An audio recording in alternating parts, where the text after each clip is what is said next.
sosialisasi penerapan budaya positif dengan segitiga restitusi untuk melengkapi tugas aksi nyata modul 1.4. Nah, jadi salawat dan salam marilah sama-sama kita panjatkan, kita sering-seringkan. Salawat dan salam marilah sama-sama kita hadiahkan kepada baginda kita Nabi besar Muhammad sallallahu alaihi wasallam dan kepada sahabat beliau sekalian. Jadi penghormatan saya yang terutama sekali kepada Bapak Kepala Sekolah SD Negeri 3 Darul Aman dan kepada Dewan Guru yang hadir pada acara hari ini. Jadi jangan lagi kita memperpanjang mukadimah karena kita mulai langsung ke dalam acaranya, yaitu acara sosialisasi penerapan budaya positif dengan segitiga restitusi untuk melengkapi tugas aksi nyata modul 1.4 yang akan disampaikan oleh CGP yang berasal dari sekolah kita. Yaitu SD Negeri 3 Darul Aman, yaitu Ibu Fidaini SPD. Jadi susunan acara yang pertama yaitu pembukaan oleh saya sendiri, yaitu yang menyanyikan lagu wajib nasional yaitu lagu Indonesia Raya Tanmar Guru Penggerak. Sebelum lagu Indonesia Raya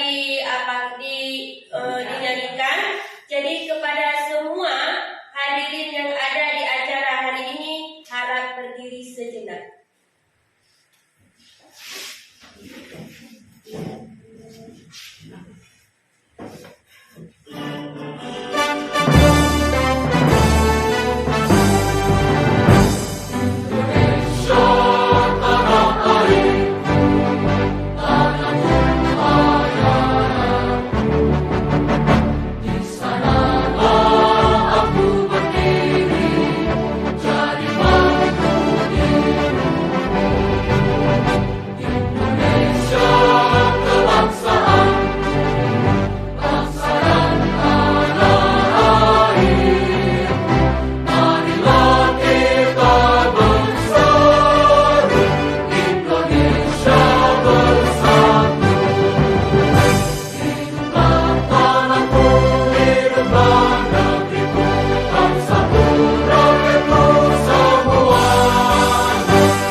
Assalamualaikum warahmatullahi wabarakatuh.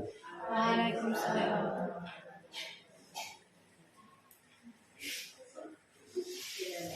Alhamdulillahirabbil alamin. Wassalatu wassalamu ala asrafil anbiya'i wal mursalin wa ala alihi wa sahbihi ajmain. Puji berserta syukur sama-sama kita serahkan kehadirat Allah Subhanahu wa taala. Selawat beriringi salam, sama-sama kita sajikan ke pangkuan alam kita Nabi besar Muhammad sallallahu alaihi wasallam, yang mana oleh beliau telah membawa kita dari alam jahiliyah ke alam yang berilmu pengetahuan seperti saat sekarang ini. Kalau kita lihat sepintas, waktu masa Nabi itu zaman jahiliyah, bukan manusianya bodoh, bukan manusianya tidak tahu apa-apa. Bahkan pada saat itu manusianya pintar, yaitu perdagangan dunia pun berjalan lancar. Tapi yang dinamakan jahiliyah itu akhlak dan tingkah laku pada masa itu, yang pada masa itu hanya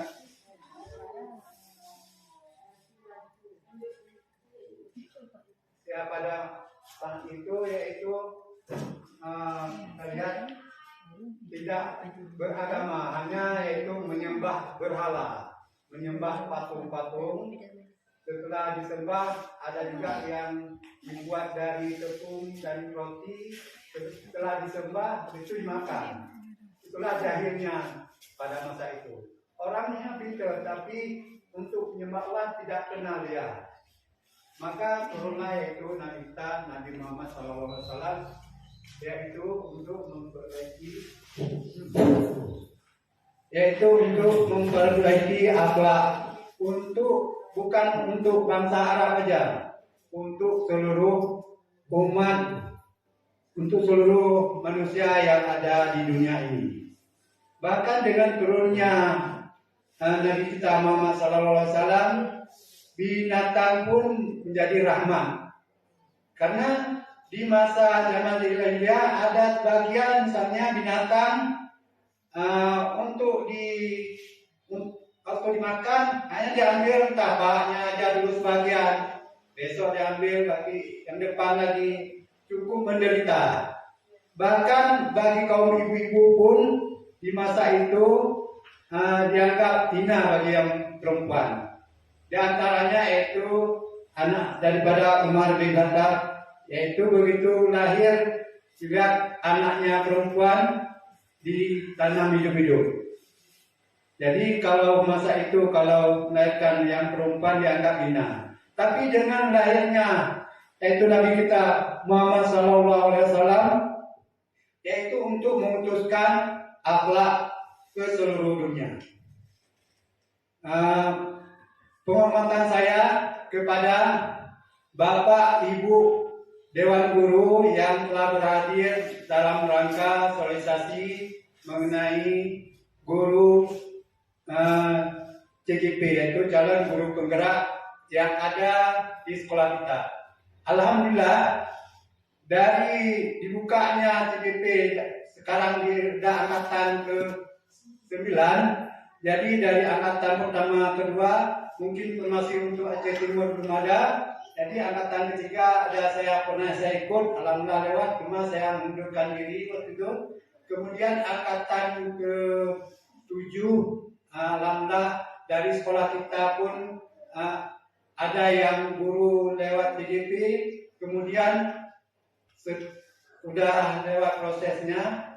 Kemudian angkatan ke-8 pun sekolah kita juga ada yang lewat guru CGP, dan ini merupakan angkatan yang ke-9, yaitu salah seorang dari kawan kita yaitu Ibu Tidak di SPD sedang melaksanakan yaitu CGP, calon guru penggerak. Ya, alhamdulillah ini merupakan suatu kebanggaan bagi sekolah kita, dan ini merupakan kesempatan emas, kesempatan baik bagi guru-guru kita semua untuk mengikuti CGP. Karena pemerintah sekarang ini menguncurkan dana melalui dari program-program yang seperti itu. Di guru CGP itu cukup besar menganggarkan dana. Saya lihat itu sampai 89 triliun untuk melalui guru CGP. Sekarang ini tidak ada lagi yaitu penataran kalau kita dulu, apalagi akhir tahun udah benar kita ikut pelatihan. Kalau sekarang ini tidak ada lagi. Kalau kita ikuti melalui CGP ini, alhamdulillah insyaallah semua ilmu kita dapat di situ untuk kita terapkan ke dalam proses belajar mengajar bagi siswa kita. Jadi saya harapkan kepada ibu-ibu, bapak-bapak, coba kalau sudah ada buka doa untuk CGP, coba diikuti. Karena bisa jadi perumpamaannya seperti guru sertifikasi. Di masa tahun 2009, saya baru menjalankan tadi 2 tahun jadi pegawai negeri. Di masa 2009 itu untuk mengikuti sertifikasi pertama memang diambil yang tua-tua dulu dan diambil yang ada SPD. Yang tidak ada SPD waktu itu belum diambil karena tahap pertama. Begitu tahun berikutnya diambil umur yang 50 tahun karena tidak ada lagi yang lulusan SPD, yang tidak ada tamat SPD diambil yang umurnya 50 tahun. Karena sertifikasi itu cukup menguntungkan bagi guru, yaitu menambah pendapatan bagi guru, yaitu 1 kali gaji pokok. Jadi tahun berikutnya lagi yang tidak ada SPD tidak akan diambil kembali, tidak diambil lagi. Jadi harus kita sekolah kembali. Jadi sampai sekarang ini sudah berat, cukup susah untuk lewat sertifikasi. Makanya saya harapkan kepada Bapak Ibu sekalian, selagi pemerintah mengasih kesempatan, selagi gratis, selagi free ini, coba diikuti terus. Kapan bukaan ini mungkin sudah dibuka lagi. Mungkin ini lagi dibuka lagi, coba yang ada kesempatan, yang sudah sampai bisa ikuti, coba diikuti terus. Karena jangan terlalu kita fokuskan itu CGP itu untuk kepala sekolah, untuk pengawal. Jangan, yang penting yang kita ambil manfaatnya dulu adalah ilmu. Ilmu yang kita ambil yang melalui yaitu PMN. Ada sebagian di Aceh Timur, ini menurut kasih kurikulum ulang. Di antara guru-guru yang ada di Aceh Timur, dari 5.000-an guru yang ada di Aceh Timur, yang ada akun cuma 3.500. 3.500 guru yang ada akun, yang lain belum buat akun. Itu bermasalah juga nantinya. Jadi alhamdulillah untuk sekolah kita untuk akun sudah ada. Jadi persoalan kembali dari 3.500 yang buka akunnya hanya 2.000-an. Berarti dari 5.000 tinggal 2.000-an. Nanti itu bermasalah juga. Kita harus sering-sering membuka akun kita. Jadi alhamdulillah di sini sudah ada akun semua dan harus dibuka itu PMN-nya itu. Di situ sudah ada semua. Nggak ada lagi setelah ini bulan depan mungkin aku dipanggil penataran ke Banda ataupun di kabupaten sini. Nggak ada lagi. Pemerintah harus berusaha kita melalui yaitu PMN-nya. Jadi alhamdulillah dengan kita lewat itu seperti Ibu Bidadi ini, di situ memang agak berat kita sedikit, agak letih. Jadi pembelajarannya mulai dari jam 7:30 sampai jam 12 malam bisa jadi. Di situ banyak modul, satu modul itu sampai 150 lembar. Dan saya pernah mengikutinya. Itu waktu CGP saya dulu. Jadi saya harapkan kepada Bapak dan Ibu guru coba diikuti selagi masih dikasih kesempatan. Mungkin bisa jadi ke depan ini kita diwajibkan semua, kesempatan kita mungkin tidak ada ataupun informasinya yang dikasih sedikit. Jadi terpaksa mungkin harus membayar ataupun harus ikut ke luar daerah, ke bisa jadi ke Padang atau ke Medan seperti sertifikasi SAI. Maka saya harapkan kepada Bapak dan Ibu guru, selagi ada kesempatan, selagi masih ada umur kita, coba ikut untuk itu program CGP. Dengan adanya program CGP ini, jadi kita bisa ikut lokal karya lagi itu minimal sebulan sekali ya. Lokal karya itu setiap lokal karya nanti dibayar kita semua, termasuk kepala sekolah nanti dipanggil. Kalau misalnya TGP-nya tidak ada misalnya di sini, otomatis kepala sekolah nggak akan panggil ke sana. Ini untuk tahap kedua ke depan ini mungkin untuk kita belum ada ikut ataupun belum lewat. Tapi insya Allah yang ke depan ini bakalan dibuka lagi. Dan mohon cuaca pun ada kesempatan lowongannya, kita ikut semua yang saya ikut. Jadi saya rasa ini saja nasihat singkat bagi saya. Lebih dan kurang saya mohon maaf. Wabillahi taufiq wal hidayah. Assalamualaikum warahmatullahi wabarakatuh. Waalaikumsalam warahmatullahi wabarakatuh.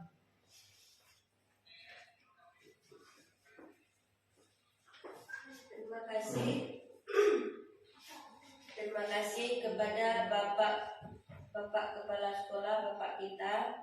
Jadi acara selanjutnya yaitu acara pokok. Acara yang kita tunggu-tunggu yaitu acara persiapan tentang sosialisasi penerapan budaya positif. Yaitu acara yang disiapkan oleh acara CGP.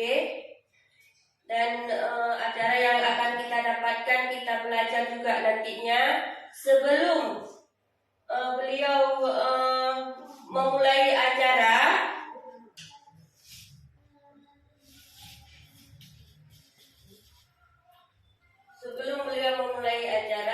Jadi lebih dan kurang saya memohon maaf. Memang banyak yang kurangnya, baru pertama kali ya kan. Jadi lebih dan kurang saya mohon maaf. Saya akhiri, wabillahi taufiq wal hidayah. Wassalamualaikum warahmatullahi wabarakatuh. Kepada Ibu Bidaini kami persilakan dengan segala kemuliaan.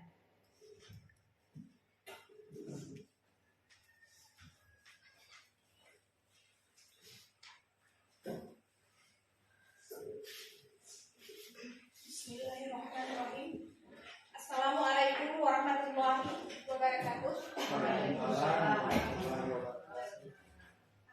Alhamdulillahirabbil alamin.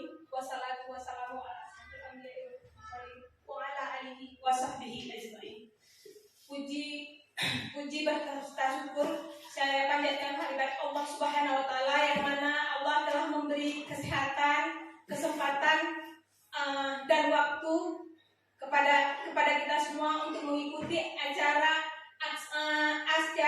aksi nyata untuk modul 1.4 yang saya ikuti di CGP 9. Salawat bertangkai salam tidak lupa juga kita sajikan ke pangkuan Nabi besar Muhammad Sallallahu Alaihi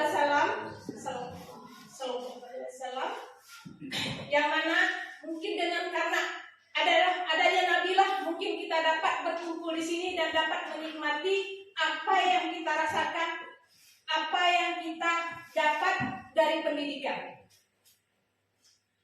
Penghormatan saya kepada Bapak Kepala SDN 3 Darul Aman, dan penghormatan saya juga kepada teman-teman saya semua ataupun guru-guru yang ada di SDN 3 Darul Aman yang telah memberi kesempatan dan meringankan waktunya untuk saya mengikuti, untuk saya memberikan sedikit berbagi cerita ataupun berbagi materi tentang apa yang saya pelajari di pendidikan CGP. Di sini mungkin ibu bertanya, apa yang akan saya paparkan? Di sini mungkin tidak semua, mungkin hanya ada sedikit karena waktunya pun sedikit. Di sini akan saya paparkan adalah budaya positif.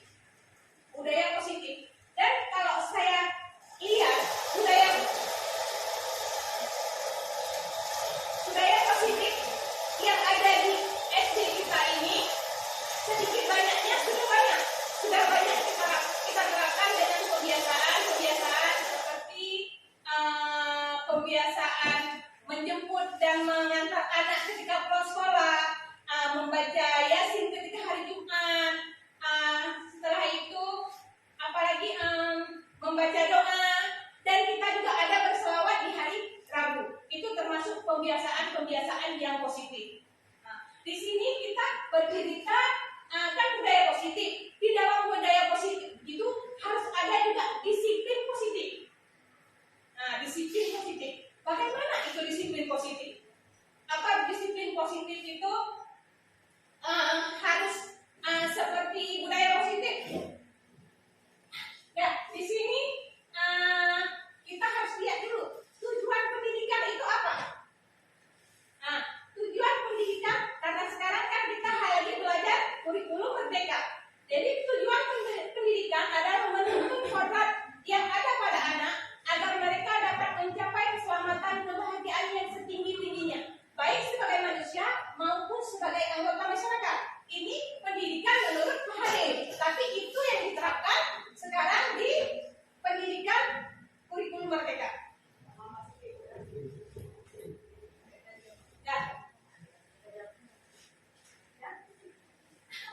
Udah tuh kan harus dibahas juga apa tujuan saya membuat acara ini. Tadi tujuan dari PHD kita ini semua sebagai pendidik, jadi harus tahu apa itu tujuan dari pendidikan menurut PHD. Nah, sekarang tujuan dari kegiatan ini yaitu menumbuhkan budaya positif di lingkungan sekolah yang dilakukan secara berkolaborasi. Tidak mungkin saya sendiri bisa buat budaya positif ini sendiri. Bisa saja mungkin di kelas saya sendiri, tapi kita ini adalah satu tim dan satu jawatan. Jadi harus berkolaborasi. Ya. Seluruh dengan membuat keyakinan kelas. Ini sambung cerita kita yang buat visi kemarin itu. Seharusnya setiap kelas kita kan ada keyakinan kelas. Apa yang kita sepakati bersama anak kita. Dan setelah itu kita sepakati bersama seluruh warga sekolah. Dan itu menumbuhkan motivasi intrinsik dari murid. Itu motivasi intrinsik itu motivasi dari dalam dirinya. Anak itu jangan dia merasa melakukan sesuatu itu karena ada imbalan, karena takut dimarahi, ataupun takut mungkin ada perasaan saya tidak enak nanti sama kawan atau bagaimana. Tapi harus ada dorongan dari dirinya sendiri. Setelah itu menumbuhkan karakter murid yang selaras dengan nilai-nilai kebajikan yang sesuai dengan profil pelajar Pancasila. Kenapa kita cerita ini? Karena sekarang kita memang belajar dengan profil pelajar Pancasila. Apa itu budaya positif di sekolah?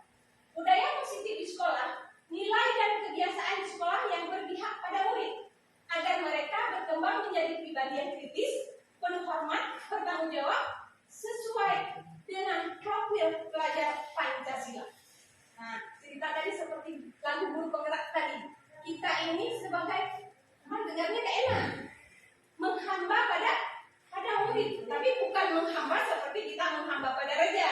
Kita menghamba sama murid, kita melayani murid, bukan melayani seutuhnya sebagai pembantu, tapi kita menuntut, kita sebagai amo. Itu disiplin. Apa itu disiplin? Disiplin adalah kemampuan untuk memerintah diri dalam mengontrol dan menguasai diri untuk memilih tindakan yang mengacu pada nilai-nilai yang kita hargai dengan tanggung jawab. Bila kita akan bertanggung jawab, berarti kita ada apa komitmen kita. Balik ke tadi keyakinan kelas ataupun keyakinan sekolah. Karena itu disiplin positif. Cara menerapkan sikap disiplin yang bertujuan untuk menumbuhkan kesadaran serta memberdayakan anak mandiri melakukan sesuatu tanpa iming-iming hukuman, sogokan, ancaman, maupun hadiah, tapi murni dari dirinya sendiri. Seperti yang terjadi itu, kok saya nggak mau buat itu kalau nggak dikasih hadiah, Bu. Bu, saya nggak mau, Bu. Saya baru muat kalau dikasih nilai banyak. Sekarang itu yang sering terjadi. Ini konsep inti budaya positif. ini perubahan paradigma belajar ini memang sedang kita lakukan sekarang. Kita berubah dari kurikulum lama menjadi kurikulum baru. Biarpun belum semua, tapi udah berjalan. Atau disiplin positif, nilai-nilai kebajikan. Di sini nilai-nilai kebajikan itu apa yang kira-kira yang harus kita terapkan yang menurut kita itu nilai kebajikan. Contohnya, misalnya anak nilai kebajikannya, anak suka menolong, itu termasuk nilai kebajikan. Udah tuh membantu tanpa kita suruh, itu nilai kebajikan. Udah tuh kebutuhan dasar manusia. Nah, udah tuh motivasi perilaku manusia yang tadi motivasi intrinsik ataupun ekstrinsik. Lalu potensi kontrol guru. Nah, di sini karena kita di sekolah berarti yang punya potensi itu yang harus kita kuasai itulah kita sebagai guru. Udah tuh keyakinan kelas yang tadi harus kita susun, harus kita sepakati bersama anak. Dan selanjutnya segitiga restitusi yang tadi saya mulai tadi, segitiga restitusi. Ini semua permasalahan kita ini harus bisa sebisa mungkin kita selesaikan dengan segitiga restitusi. Ya, ini perubahan paradigma. Nah, perubahan paradigma stimulus respon untuk membangun budaya positif di sekolah perlu menyediakan lingkungan yang aman dan nyaman agar murid-murid mampu bertindak, mencipta dengan merdeka, mandiri dan bertanggung jawab. Nah, ini cerita yang kemarin kita waktu itu sekolah itu harus aman, termasuk sekolah kita sekolah syarat. Nah, berarti harus menciptakan sekolah aman, nyaman dan menyenangkan bagi anak. Itulah tugas kita sebagai guru untuk menciptakan baik itu di pembelajarannya maupun di lingkungan. Nah, balik ke profil pelajar Pancasila. Nah, apa itu? Beriman, dan bertakwa kepada Tuhan Yang Maha Esa dan berakhlak mulia. Itu sebetulnya yang utama. Untuk apa kita berilmu banyak bila kita tidak punya akhlak? Punya kenurun aja ada cara anak berita. Kenapa? Bisa jadi bahasa tak pakai, tapi anak lupa. Ya, berkebinikan global. Nah, mungkin kemarin waktu kita ikut soal-soal AKM kemarin banyak yang membahas berkebinikan global itu. Bagaimana? Itu yang harus kita terapkan pada anak. Anak harus cinta budaya, tapi juga tidak mengintimidasi budaya orang lain. Gotong royong. Mungkin itu kita bilang hal yang udah biasa. Tapi kalau kita lihat dalam keseharian sekarang, nilai-nilai gotong royong itu udah mulai berkurang. Asik dengan sesuatu ataupun bisa saya kerjakan sendiri, nggak usah butuh orang lain. Tapi sebetulnya budaya gotong royong itu bisa juga untuk menularkan apa yang kita miliki, apa yang kita punya, untuk saling berbagi, saling bergotong royong. Mandiri. Nah, mandiri ini di mana? Mandiri banyak. Kalau kita guru, berarti mandiri. Kalau kita guru, berarti mandiri. Misalnya harus kreatif sendiri. Kita cari ide-ide baru, gagasan-gagasan baru. Apa yang kita bisa buat? Anak pun seperti itu. Jangan semua mesti dibantu. Ya, kreatif. Nah, itu kreatif. Udah, kalau kreatif berarti dia punya inovasi. Apa yang harus dia kembangkan? Dan bernalar kritis. Nah, bernalar kritis. Ini sebetulnya untuk anak-anak kita yang sekarang yang harus kita utamakan. Jangan cuma berpedoman nyata yang sih. Tidak berpikir kritis.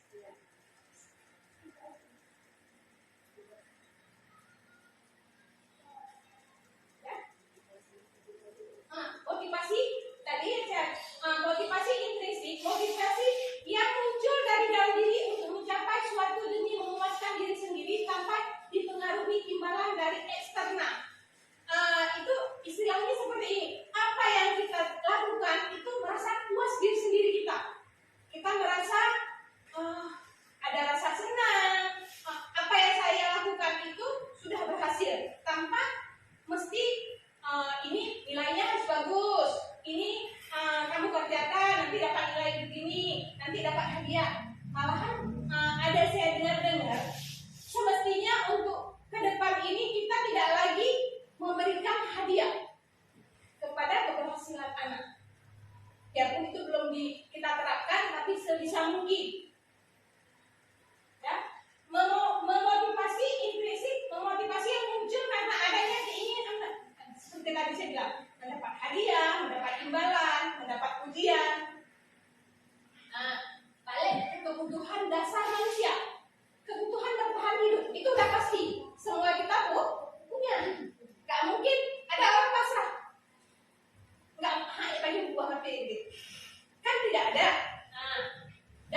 semua. Dan itu manajer, posisi mentor, di mana guru berbuat sesuatu bersama, mempersilahkan murid mempertanggungjawabkan perilakunya, mendukung murid agar dapat menemukan solusi atau permasalahannya sendiri. Nah, di sini inilah yang mungkin ini bagi saya juga pribadi, posisi manajer ini mungkin masih kurang saya lakukan. Dan ini merupakan salah satu cara untuk yang tadi segitiga restitusi tadi harus kita telusuri dan harus kita terapkan, memposisikan diri sebagai manajer.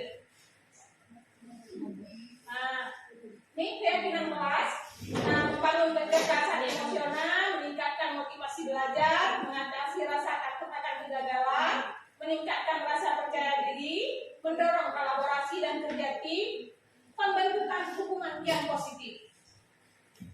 Itu hubungan yang positif bukan cuma anak, tapi kita juga harus punya hubungan yang positif dengan sesama sejawat, sesama dengan murid kita, dan anak sesama temannya. Nah, di sini ini segitiga restitusi. Kenapa saya bahas ini? Bagi saya mungkin ini hal baru. Kalau bagi ibu-ibu dan bapak bagaimana? Iya. Hal baru. Bagi saya mungkin baru saya dengar. Segitiga restitusi. Proses ini adalah proses atau strategi menuntun murid untuk menciptakan kondisi diri murid agar bisa memperbaiki kesalahan mereka sehingga bisa mengembalikan pada keyakinan kelas dan menumbuhkan budaya positif dalam diri murid. Nah, di sini ini proses kita untuk memperbaiki kesalahan anak, bukan dengan menghukum, bukan dengan memberi rasa bersalah, tapi dengan langkah penerapan ada 3. Pertama, menstabilkan identitas. Nah, misalnya anak ada berbuat salah, kita stabilkan dulu identitasnya. Apa permasalahannya? Sudah itu, validasi tindakan. Itu pun kita lihat dulu. Nah, dia berbuat salah itu karena apa? Seperti tadi yang tadi kebutuhannya, mungkin ada hal-hal yang tidak terpenuhi. 3, menanyakan keyakinan tanpa tahapan pelaksanaannya. Kita harus meyakinkan mereka dengan mengatakan tidak ada manusia yang sempurna. Ini kalimat ini yang harus kita lakukan pada saat menstabilkan identitas. Jangan pernah menyalahkan anak. Berat, tapi itulah prosedurnya. Tidak ada manusia yang sempurna. Semua orang punya salah. Kita juga harus mengakui kita punya salah. Dan kita harus memahami mengapa anak tersebut bersalah. Nah, di validasi tindakan. Kenapa dia? Dan yang ketiga, di sini tahapan kita menanyakan keyakinan, nilai-nilai yang dia yakini dan apa yang mereka inginkan ke depannya. Di sini ketika anak punya masalah, di tahapan menanyakan keyakinan itu harus kita tanyakan dulu, bukan langsung kita bilang, oh ini karena dia buat salah harus buat begini, bukan. Tapi kita kembalikan dulu, apa yang dibuat itu udah termasuk dalam keyakinan kelas kita ataupun keyakinan sekolah kita. Keyakinan itu karena sama dengan peraturan juga. Nah, ada udah masuk. Kalau udah masuk berarti kita tanya lagi ke dia, ke anak tersebut, bagaimana kita caranya menyelesaikan masalah ini? Kembalikan kepada anak. Apa yang diinginkannya? Dia harus menyadari kesalahannya dan dia harus mencari sendiri apa yang diinginkannya untuk menyelesaikan masalah dia sendiri. Kita sebagai guru cuma menuntun dan mengarahkan. Dan jangan pernah jangan pernah merasa kita guru itu bisa mengintimidasi anak. Jangan karena diajukan kelas, berarti ini hukumannya tidak, berarti harus dia yang sadari sendiri. Ada? Dari yang sudah saya paparkan tadi, sekarang saya ingin bertanya, kira-kira ada ibu yang tidak mengerti dengan apa yang saya sampaikan? Sebelum dari semua itu, kira-kira nanti kita coba menyelesaikan masalah. Ada satu permasalahan yang harus kita selesaikan sama-sama untuk kita sadari posisi kita selama ini di mana. Apa sebagai penghukum, pemberi rasa bersalah, ataupun pengantar, ataupun sebagai manajer. Dan saya pribadi kayaknya yang sering saya lupakan pemberi rasa bersalah dan penghukum. Itu yang mungkin. Kira-kira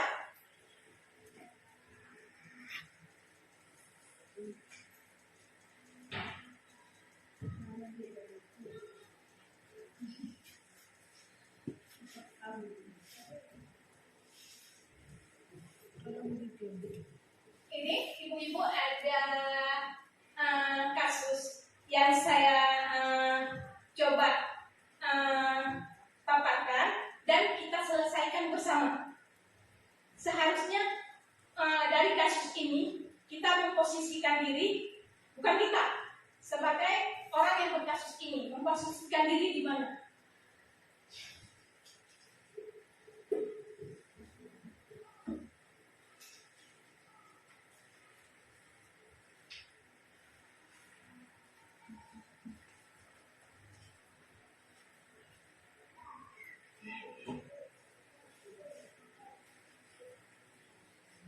Bunyi na. Kapag luar biasa belum membawa ini.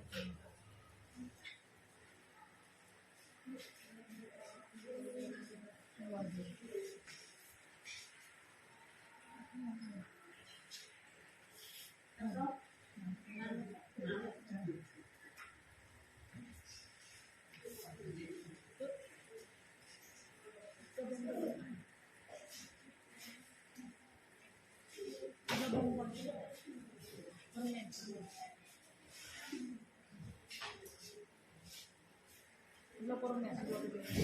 Pernah kopiko juga.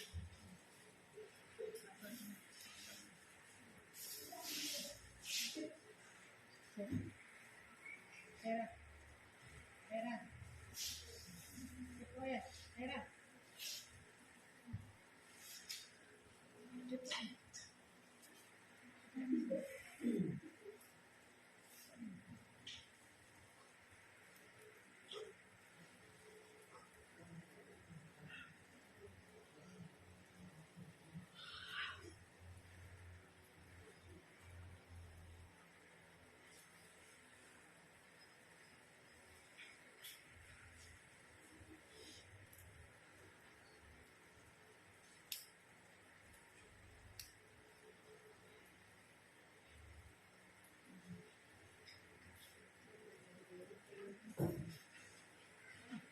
Bapak.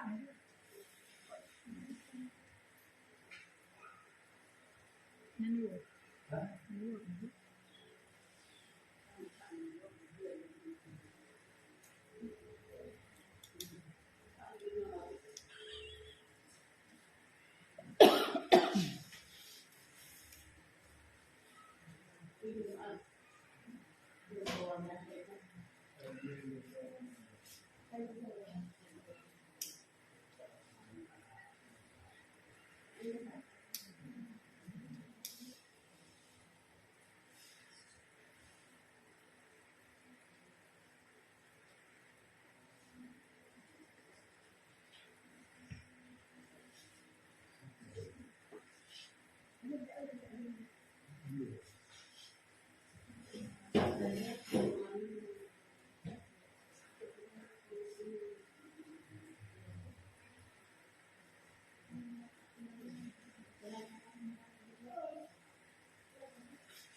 sampai di sekolah.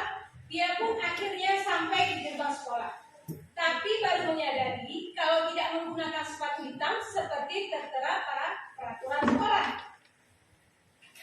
Di depan pintu kelas, Bapak Lukman memperhatikan sepatu Sabrina yang berwarna coklat. Sabrina berusaha menjelaskan bahwa dia terburu-buru dan salah mengenakan sepatu. Pak Lukman menanyakan, Sabrina, apa peraturan sekolah tentang seragam warna sepatu? Sabrina menjawab, sudah mengetahui sepatu harus berwarna hitam. Namun, terburu-buru dan salah mengenakan sepatu selain tidak mungkin kembali pulang karena rumahnya jauh, Pak Lukman tetap bersikeras pada peraturan yang berlaku dan mengatakan, ya sudah, kamu sudah melanggar peraturan sekolah, kamu salah, sudah terlambat, salah pula warna sepatunya. Segera buka sepatumu kalau tidak bisa mengenakan warna sepatu sesuai peraturan.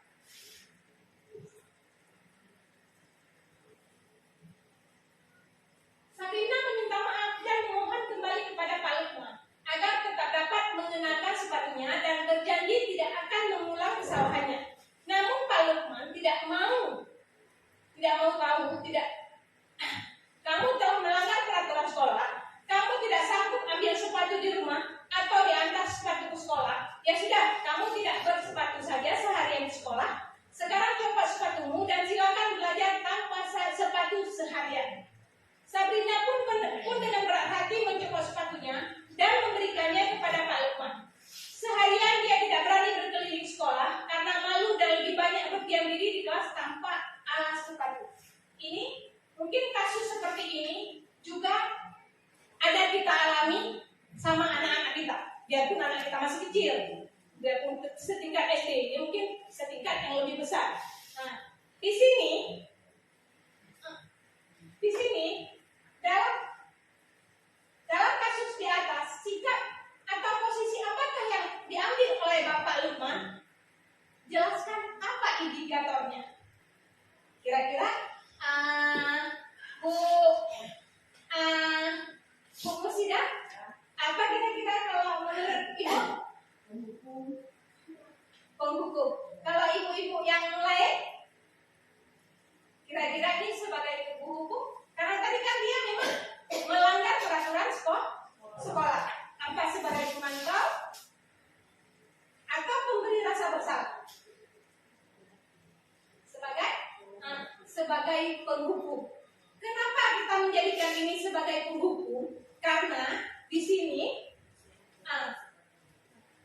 karena ada indikator dari kata-kata Bapak Lukman yang menekankan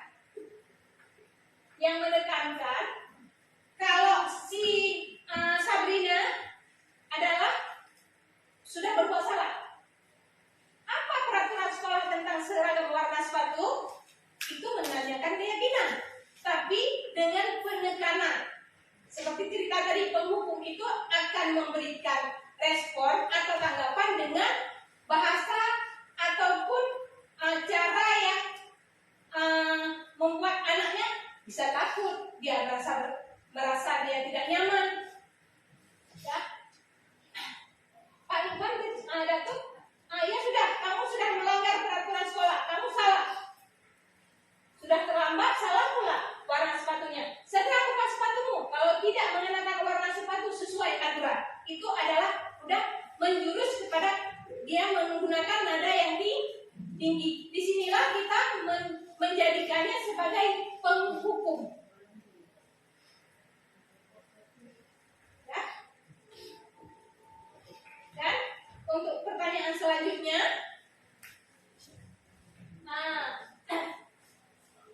di sini bila Pak Lukman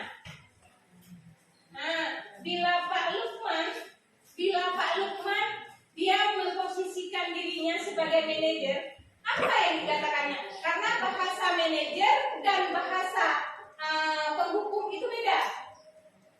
Bahasa manajer dia tidak menyalahkan, tapi dia memantik ataupun mencari cara agar anak itu mengakui kesalahannya, dia yang akan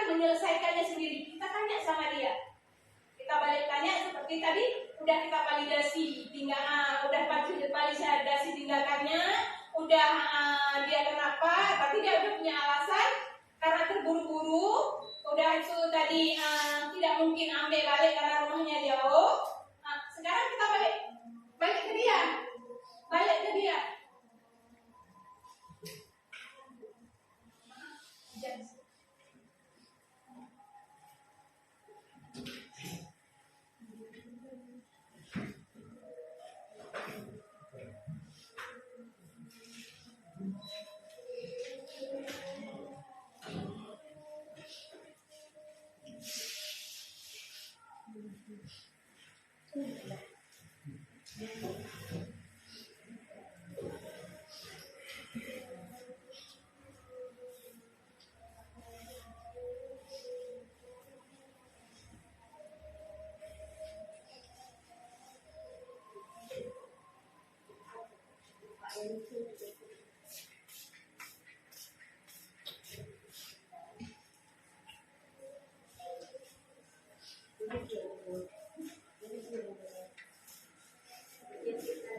Saya lanjutkan lagi. Tadi cerita tentang manajer.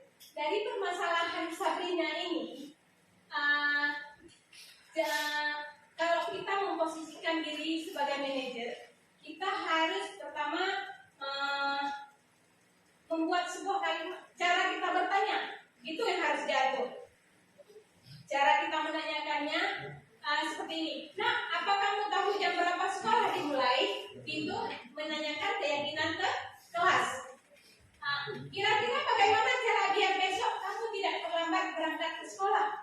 Itu kita kembalikan kepada dia bagaimana caranya dia menyelesaikan sendiri permasalahannya.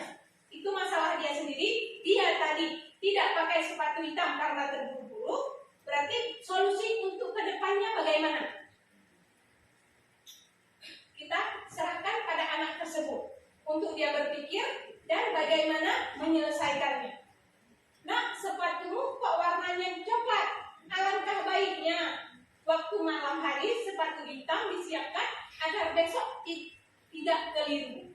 Itu seperti kita juga sering anak kita kalau udah pergi sekolah, Bu, Hana pulpen Bu, Hana geser Bu. Tapi itulah kadang-kadang permasalahan di kita dengan kita buat bahasa yang seperti ini, besok ulang lagi dia.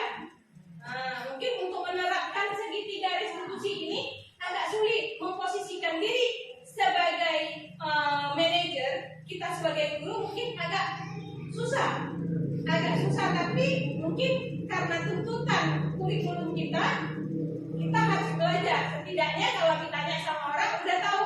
Berarti kalau guru itu harus memposisikan diri sebagai manajer ataupun pemantau. Ini kebetulan Pak, Bapak kan ada di sini, kebetulan ada juga hadir Bapak kepala sekolah kami. Karena permasalahan ini ditanyakan, kira-kira bila Anda adalah kepala sekolah di sekolah tersebut, nilai kebajikan apa yang ingin dituju oleh peraturan harus berwarna hitam. Kira-kira apa Pak? Mohon bantu kami Pak. Kira-kira nilai yang harus kita lakukan itu kesadaran dari jiwa dia dulu, empati atau komitmen, rasa tanggung jawab bagi diri dia untuk mengontrol diri, supaya untuk besoknya kalaupun dia biasanya sekolahnya jam 8, dia harus dipercepat, maksudnya bangun tidur harus cepat. Jadi persiapan yang harus dibawa untuk besok seperti buku ataupun pakaiannya harus disiapkan terlebih dahulu sebelum dia berangkat sekolah ataupun waktu di rumah. Itu harus dipersiapkan diri dulu. Terima kasih Pak. Mungkin seperti Bapak bilang ya berarti harus kita tanamkan dulu rasa tanggung jawab kepada si anak. Ketika anak sudah bertanggung jawab, dia akan ingat apa yang harus dilakukan dan apa yang tidak boleh dia lakukan.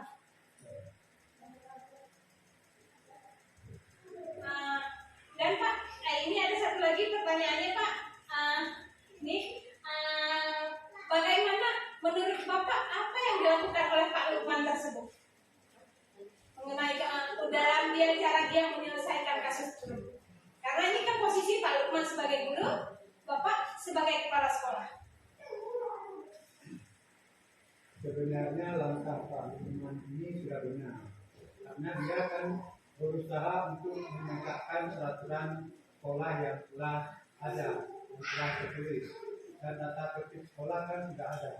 Namun bagi Sabina, nilai kebajikan yang dia peroleh bukan berasal dari motivasi internal, bukan dari dalam dia, dorongan dari luar. Jadi melainkan berasal dari dorongan internal, itu dari luar. Jadi makanya dia agak kaya. Misalnya dia kalau mau pergi sekolah harus ada uang jajannya dulu. Itu kan merupakan dorongan dari luar, bukan dorongan dari dalam. Tapi kalau dorongan dari internal, dari dalam kan tapi minat belajar dia lebih tinggi. Apa yang perlu disiapkan, tanggung jawab dia itu ada. Terima kasih Pak. Berarti apa yang dilakukan Pak Lukman tidak sepenuhnya juga salah. Mungkin cara penerapannya yang mungkin yang agak gimana kita bilang mungkin kurang mendukung apa yang dikatakan sebagai manajer. Karena tadi kita balik cerita, Pak Lukman ini memposisikan diri sebagai penghukum karena dia si Sabrina telah melanggar aturan sekolah, karena aturan sekolah memakai sepatu hitam. Mungkin dengan paparan yang apa yang ibu bapak sampaikan dan apa yang ibu-ibu lain juga sampaikan, kira-kira dan apa yang sudah saya sampaikan, kira-kira dikontrol yang paling mana yang membuat ibu terkesan dan merasa itu harus kita terapkan dan mana kontrol mana yang harus kita tinggalkan. Kira-kira Bu Rahmi, ini Bu Rahmi kan sebagai guru, mungkin kalau pelanggaran atau aturan yang sering dilakukan sama anak-anak yang sedang jam olahraga, itu akan banyak pelanggaran apa itu. Kalau menurut Ibu yang kira-kira yang harus kita terapkan itu yang bagaimana? Yang manajer kah, pemantau kah, ataupun pemberi rasa bersalah?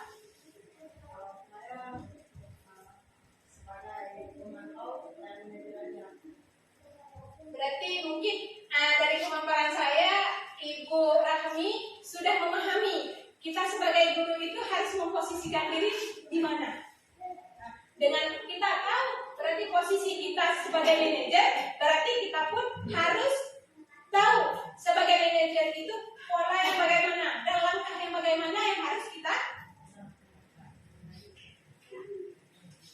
Dan sedikit lagi mungkin saya juga ingin bertanya kepada Ibu Soraya, kira-kira kalau yang sering kita lakukan sekarang menurut Ibu itu sebagai apa?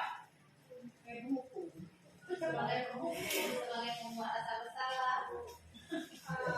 Itu alasannya membuat kita memposisikan diri sebagai itu apa? Kira-kira? Yang pertama, anak-anak kita kan daerah sekolah kita kan daerah pesisir ya, yang otomatis anak-anaknya juga itu anak-anak yang keras. Kebanyakan di saat anak-anak kita lembukan, dia malah melunjak. Jadi sebetulnya bukan keinginan kita untuk tidak keras, tetapi posisi lingkungan yang sangat tidak mendukung untuk kita bisa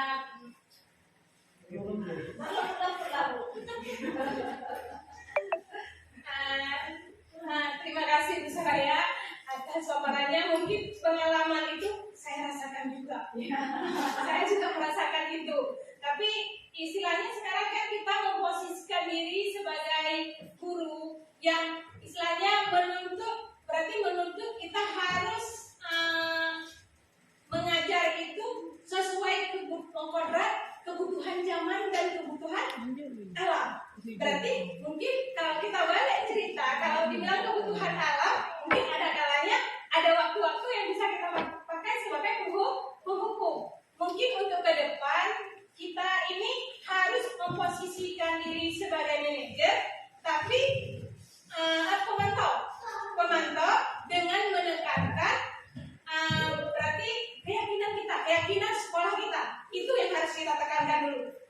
Kita tekankan dulu keyakinan sekolah kita, berarti kelas kita ini misalnya keyakinan kelas kita waktu buat keyakinan kelas itu harus menggali nilai-nilai yang ada dan peraturan-peraturan apa yang harus kita laksanakan terutama di kelas. Dari kelas baru bisa kita terapkan untuk ke seluruh sekolah, seluruh warga sekolah. Ini saya kembali lagi mungkin bertanya, apa yang setelah saya paparkan ini mungkin ada kira-kira ibu yang mungkin belum mengerti atau istilahnya ingin menambahkan dari pengalaman ibu, dari apa ceritanya, mungkin ada yang bisa kita bahas di sini. Kira-kira ada? Bu Santi. berarti alam kaitannya Bu, penghukum itu tidak ada lagi di sekolah. Mungkin alangkah ini ya.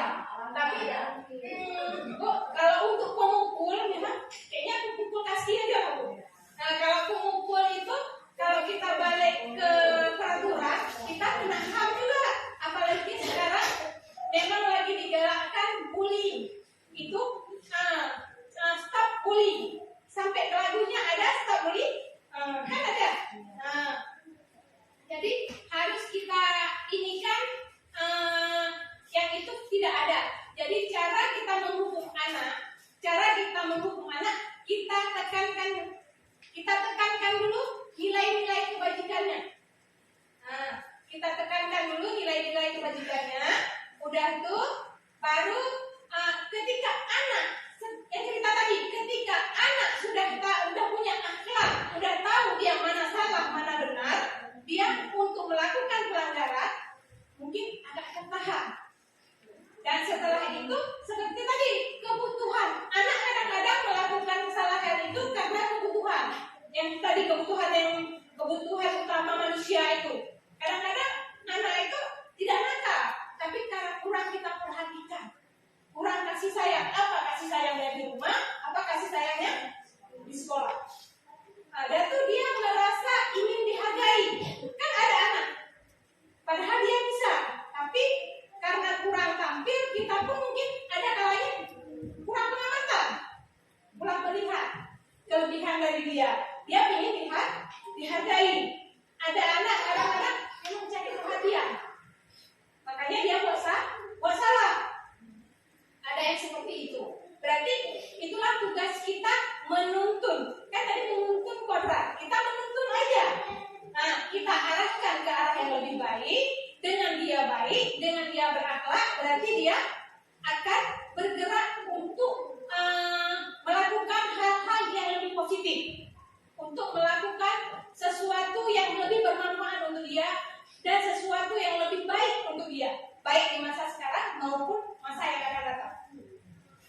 Yang pertama harus kita tanamkan akhlak mulianya dengan kita kalau di sekolah tadi kebiasaan. Udah tuh dengan keyakinan kelas tadi. Setelah itu, setelah mengutamakan itu semua, berarti kita harus yang selanjutnya menekankan nilai-nilai. Harus mengajarkan pada anak ini yang tidak baik, itu yang tidak baik. Dan selanjutnya untuk menghukum tidak boleh. Kita memposisikan sebagai manajer. Nah, sekarang mungkin sama-sama nanti kita kan seluruh warga sekolah ini kita sama-sama belajar bagaimana berbicara dengan anak. Nah, berarti tidak boleh lagi tidak boleh lagi mengucapkan kata-kata yang keras dengan nada yang seperti apa. Nah, dan kita harus mencari apa kira-kira ucapan kita yang bisa melekat sehingga menjadi dorongan untuk anak tersebut. Kira-kira gimana Bu? Ada yang perlu ditanyakan?